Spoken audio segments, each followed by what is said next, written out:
예, 반갑습니다. 더불어민주당 정치검찰 사건 조작 대책단장을 맡고 있는 민형배 의원입니다. 저희들이 조금 전 대북송금 검찰 조작 특검법을 의원가에 제출했습니다. 발의한 겁니다. 발의 취지와 내용은 곧 설명드리기로 하고요. 먼저 오늘 회견에 참석하신 분들 소개 올리겠습니다. 제 오른쪽부터요. 주채련 의원님 오셨습니다. 한민수 의원님 오셨습니다. 양분남 의원님 오셨습니다. 박균택 의원님 오셨습니다. 저희 대책단의 간사를 맡고 계십니다. 김현정 의원님 오셨습니다. 이성윤 의원님 오셨고요. 김문수 의원님 오셨습니다. 그리고 제 왼쪽으로 김동화 의원님 오셨습니다. 이건태 의원님 오셨습니다. 노정면 의원님 오셨습니다. 특별히 저희 정치검찰 특별대책위원회 위원장을 맡고 계시는 장경태 최고위원님이 함께 하셨습니다. 저희 대책단의 출범은 이화영 전 경기부지사의 결심으로부터 시작됐습니다. 이 부지사는 수원지검이 어떻게 불법적으로 회유하고 겁박했는지를 양심선언했습니다. 용기 있게 진술 번복 강요가 어떻게 이루어졌는지 증언했습니다. 심지어 검찰청사 안에서 연어파티, 술파티까지 있었다는 사실을 폭로했습니다. 설마 그럴 리가? 저희는 처음에는 쉽게 믿기 어려웠습니다. 그렇게까지 대한민국 검찰이 망가졌다고 생각하지 않았기 때문입니다. 의심 반 우려 반으로 사건을 추적했습니다. 그저 일회성 증언 조작인 줄 알았습니다. 살펴보니 수원지검의 이런 행태는, 사건 조작은 그야말로 빙산의 일각이었습니다. 검찰 수사 전반, 조직 전체에 수사 조작, 사건 조작이 만연해 있습니다. 특히 정치적 목적이 있는 수사는 조작이 정말 심각한 상황입니다. 정적을 제거하기 위해서, 특히 이재명 대표를 죽이기 위해서 온갖 조작 수법이 동원됐습니다. 표지가리로 공문서를 위조하고 심지어 위례 신도시를 윗 어르신으로 바꿉니다. 멀쩡한 녹취록과 같은 증거나 재판 기록까지 조작해댑니다. 피의자와 변호사는 물론이고 재판부까지 속이고 기망합니다. 저희들이 오늘 특검법을 발의하게 된 1등 공신은 바로 정치검찰입니다. 검찰의 사건 조작 습관 때문에 저희들이 오늘 발의를 하게 됐습니다. 게다가 검찰이 진실 규명 의지를 전혀 갖고 있지 않기 때문에 특검법이 불가피했습니다. 아무리 조작한 사실의 진실이 밝혀져도 아예 반성조차 하지 않습니다. 특검법을 발의할 수밖에 없고 이어서 처벌을 할 수밖에 없는 이유입니다. 특검을 통해서 저희는 반드시 진실을 되찾겠습니다. 대한민국의 수사체계를 바로잡겠습니다. 우리의 형사사법체계를 정상화하도록 하겠습니다. 한 가지 더 말씀드립니다.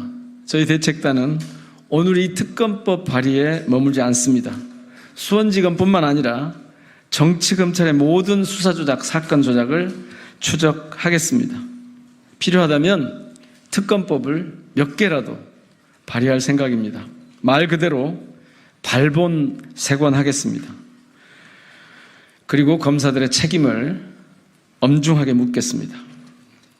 형사처벌은 물론이고 필요하다면 탄핵과 같은 국회가 할 수 있는 모든 수단을 동원하겠습니다.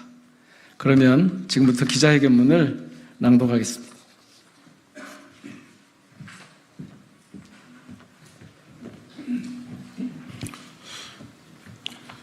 존경하는 국민 여러분, 더불어민주당 정치검찰 사건 조작 특별대책단입니다. 대책단은 쌍방울 전 회장 김성태의 대북 송금 및 주가 조작 사건과 관련해서 검찰의 불법 수사 의혹들에 대해 특별검사가 공정하게 수사할 수 있도록 하는 대북송금 관련 검찰 조작 특검법을 발의했습니다. 이번 특검법안은 검찰의 잘못된 수사 관행을 바로잡고 검찰을 국민의 품으로 돌아오게 하도록 만들었습니다. 지금까지 수원지검에서 진행된 김성태에 대한 대북송금 사건 수사는 검찰권 남용의 종합선물세트라는 의혹을 받고 있습니다. 먼저 수원지검은 2018년 및 2019년 김성태와 아태평화교류협회가 북한 조선아시아태평양 평화위원회에 자금을 전달했고 김성태가 북측과 공모해 주가 조작까지 했다는 의혹을 부실수한 것은 물론 김성태와 구형을 거래했다는 의혹을 받고 있습니다. 놀라운 것은 쌍방울과 수원구치소의 성명물상 지원과 교도관 등이 김성태에게 주류 및 안주 등 건지 물품을 제공했다는 의혹도 제기되고 있어 윤석열 정권의 검찰에 대한 국민의 비난이 쏟아지고 있습니다. 네, 이 사건과 관련하여 전 경기부지사 이화영이 공개한 옥중 서신에는 고위직 검사 출신 변호사가 이화영에게 접촉하여 김성태의 진술을 인정하고 대북송금을 이재명을 위해서 한 일이라고 진술해주면 재판 중인 사건도 나에게 유리하게 해주고 주변 수사도 멈출 것을 검찰에서 약속했다라는 말을 하는 등 검찰이 이화영을 회유하기 위해 허위 진술을 강요했다는 의혹도 받고 있습니다. 한편 이화영 측 변호사는 주류 반입 행위에 대해 형의 집행 및 수용자의 처우에 관한 법률 위반 혐의로 수원지검 및 수원고치소를 고발하였으나 경기경찰청은 아직까지 수사조차 진행하지 않고 있습니다. 대책단 역시 지난 6월부터 법무부, 수원지방검찰청, 수원구치소 등에 진상규명을 위한 자료를 요청하였으나 속칭 입틀막이라도 당했는지 전혀 아무런 협조도 하지 않고 있습니다. 이렇듯 검찰은 전혀 견제받지 않는 권력으로서 대한민국의 법과 질서를 유린하며 위법 수사와 진술 조작, 증거 날조를 밥 먹듯이 일삼고 있습니다. 과연 대한민국 검찰이 누구를 위해 있는 것인지, 국민은 과연 누구를 믿고 살아야 하는 것인지 윤석열 대통령과 정치검찰에 묻지 않을 수 없습니다. 이제 정치검찰은 수사의 주체가 아니라 수사의 대상이 되어야 할 것입니다.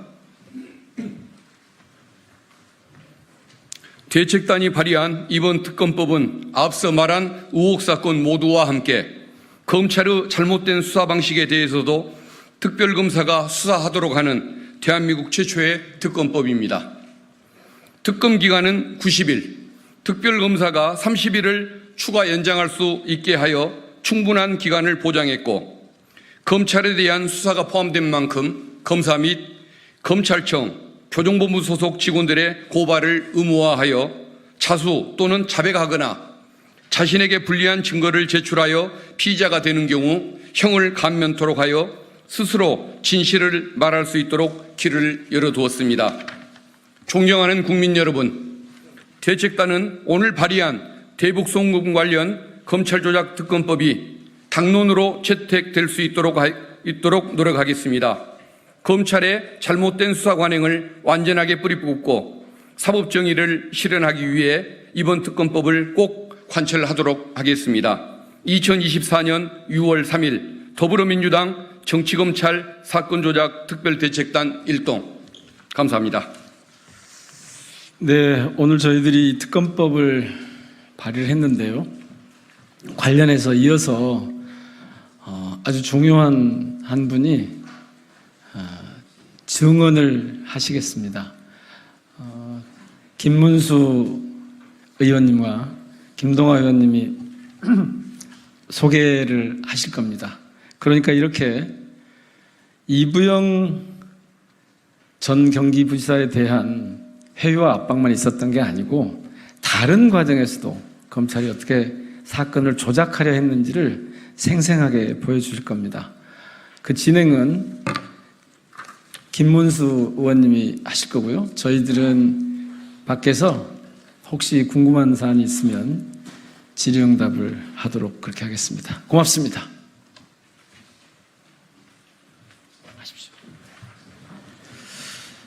예, 안녕하십니까.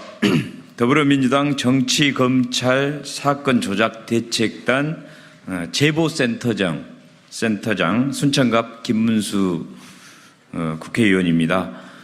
먼저 우리 신명섭 전 경기도 평화협력국장님 이쪽으로 같이 올라와 주십시오. 김동완 의원님과 함께 하겠습니다. 신명섭 전 경기도 평화협력국장님은 이화영 전 경기도 부지사와 함께 평화협력국장으로서 함께 일했던 분입니다. 23년 6월 7월경 이화영 부지사를 회유하려고 했던 시점에 한 달 전에 검찰은 이 신명섭 우리 국장님을 남북 교류 관련된 다른 엉뚱한 그 죄목으로 구속을 시켜버립니다. 구속을 시키고 나서는 바로 이화영 부지사와 똑같은 내용의 거짓 진술을 해줄 것을 회유 당합니다. 그 내용을 자세하게 설명을 해 주시겠습니다. 네.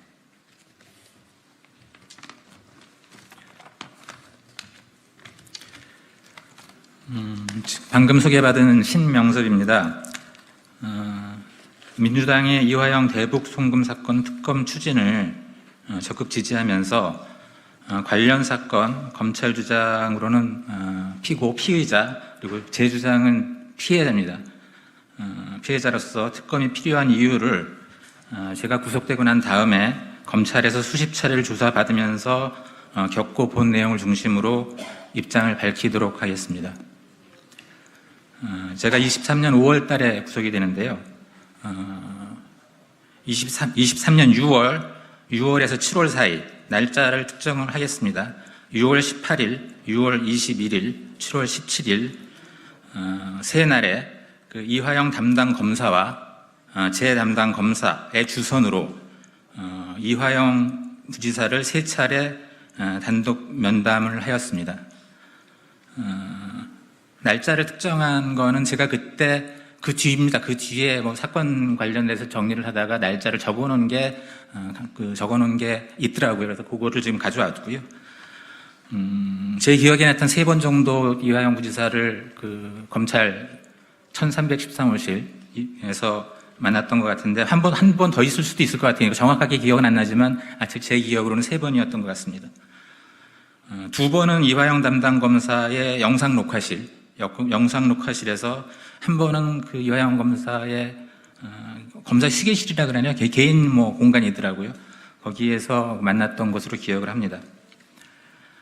첫 번째 만났을 때 제 담당 검사가 그러니까 6월 18일 경이죠. 제 담당 검사가 이화영 부지사의 진술이 바뀌었으니 내 진술도 바뀐 내용에 따라 이화영 그 부지사의 진술이 바뀐 내용에 따라 내 진술도 바꿨으면 좋겠으니 일단 이화영 부지사를 한번 만나봐라 이렇게 얘기를 했습니다. 그래서 처음 1차 이화영 부지사와 면담에서는 이화영 부지사는 자신이 매우 어려운 처지에 있다. 그러니까 특히 제가 구속되는 거 보면서 굉장히 놀랐던 것 같습니다. 그러니까 주위 사람들을 다 구속시키겠구나 이런 걱정들을 했던 것 같은데 굉장히 어려운 처지에 있고 검찰이나 쌍방울의 회유 공자 이런 것도 되게 심했던 상황을 얘기하면서 그 어려움을 일단 피하기 위해 검찰에서 거짓 진술을 하고 나중에 진술을 번복하는 방안을 고민 중이라고 저한테 그때는 고민 중이라고 얘기했습니다. 그 다음에 본인의 어려움은 내 구속, 그 다음에 이해찬 대표 주변에 대한 압박, 그 다음에 본인 주변 및 가족에 대한 심한 압박을 어려운 점으로 얘기를 했습니다. 그 당시에는 아직 진술서는 쓰지 않았다고 했고요. 고민을 더 하겠으며 그런 필요에 의해서 거짓 진술을 하더라도 양해를 해줬으면 좋겠다 이런 식으로 저한테 얘기를 했습니다. 1차 면담 후에 제 담당 검사는 이화영 부지사가 이재명 지사에게 쌍방울 방북 비용 대납 관련 보고를 했다 이렇게 진술을 했으며 그 진술을 보충할 만한 진술을 해줬으면 좋겠다라고 얘기했습니다. 저한테. 구체적으로는 이 부지사가 이 지사에게 쌍방울 방북비 대납 관련 보고했다고 이 지사에게 들었다, 보고를 했다는 얘기를 이 부지사한테 들었다거나 아니면 이재명 지사 비서실에서 방북 성과를 내라고 압박을 했다거나 또는 이화영 부지사가 비서실의 그런 요구로 스트레스를 많이 받는 것 같다. 이런 진술을 뒷받침하는 진술이었으면 좋겠다. 이런 얘기를 했고요. 그 진술을 하면 은연중에 표현한 겁니다. 그 진술의 대가로는 나를 보석으로 빠른 시일 안에 내보낼 수 있고 당시 진행 중이던 제가 근무했던 동북아 평화경제협회 주변 수사를 중단할 수 있다고 암시했습니다. 검사는 그 정도는 할 수 있다. 이런 암시를 하면서 진술에 대한 얘기를 했습니다. 나는 이 부지사가 그런 짓을 했는지 확인할 수 없어서 일단 그런 짓을 했는지 확인해야겠다고 요청을 해서 이 부자의 면담을 기다리고 있었으나 그때는 처음에 그런 얘기를 했을 때는 13층 13층의 일정과 안 맞는다고 해서 그냥 귀소하기도 했고요. 두 번째 잡힌 이 부지사와의 면담에서도 이 부지사는 여전히 고심 중으로 진술서를 쓰진 않은 상태로 보였으며 고민이 더 깊어진 것을 두 번째 면담에서 느꼈습니다. 나는 어쩔 수 없이 거짓 진술을 하더라도 확실하게 되돌릴 방안을 마련하고 진술하라는 조언을 했습니다. 세 번째 면담 7월 달로 기억하는데요. 세 번째 면담 1313호실 영상 녹화실에서 있었는데요. 그때 이 부지사는 자신도 무기를 하나 확보했다며 되돌아올 방안을 확보했으니 거짓 진술을 하겠다고 저한테 얘기했습니다. 본인이 확보한 무기는 당시 검찰 고위층, 아주 고위직인 분이 자신에게 직접 거래를 해왔으며 그것이 자신이 되돌아올 수 있는 무기라고 저한테 얘기했습니다. 자신이 거짓 진술을 하면 저는 바로 보석으로 속방될 수 있다며 그 당시에 이화영 담당 검사, 박상현 검사로 알고 있습니다. 담당 검사를 나와 면담 중에 검사를 불러서 이제 신 국장은 나가는 거지요? 라고 큰 소리로 물어보고 검사도 그럼요 별일도 아닌 거로 구속됐는데 나가셔야죠 라고 화답을 했었습니다. 그 뒤에 검찰 조사에서는 사건 배경에 대한 조사를 다시 정리해야 된다. 저에 대한 조사에서입니다. 그다음에 내 사건과 관련이 없는 2020년 일도 정리해야 된다고 하며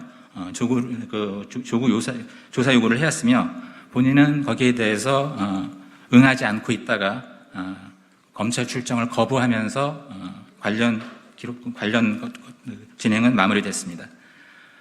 지금까지 말씀드린 내용을 뒷받침할 자료는 제가 감옥에서 작성했던 당시에 이제 언론 보도에 경기도가 방북 추진하면서 이재명 지사에게 계속 보고를 했다 이런 식의 보도들이 계속 나오는 상황이었습니다. 그래서 그건 아닌데라고 생각을 해서 경기도 방북 추진 관련해서 전 경기도 평화협력국장 신명선이 윗장이라는 글을 3장으로 정리를 했었습니다. 그래서 그거를 저희 변호사들한테 줬고요. 제가 공개를 하라라고 얘기하면 그거를 공개를 해달라라고 해서 전달을 했습니다. 근데 그 뒤에 이제 이화영 부지사의 진술이 바뀌면서 그때 쓴 글은 공개를 하지 않았고 갖고 있다가 출소하면서 제가 갖고 나왔던 겁니다. 이런 문서를 하나 공개를 하고요. 그다음에 제가 구속 당시에 간접적인 연관인데 관련된 구속 당시에 제 생각들을 정리한 글 하나를 참고 자료로 원본을 대책단에 제출을 했습니다. 이상입니다.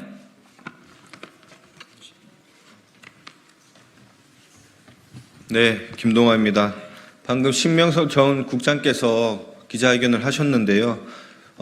신명석 전 국장이 한 내용을 요약하자면 수원지검 내에서 단순히 이화영 부지사 개인에 대한 진술 해유와 압박만 있었다는 것이 아니라 관련자들을 통해서 불법 면담과 함께 진술 조작 그리고 형량 거래가 조직적으로 있었다는 점이 확인되고 있다고 생각됩니다. 향후 저희 대책당에서 추진하고 있는 특검을 통해서 심영석 국장의 주장이 사실인지 여부를 포함하여 지금 박상용 검사 등 수원지검에서 이뤄졌던 불법적인 수사에 관해서 확실한 책임을 묻도록 하겠습니다.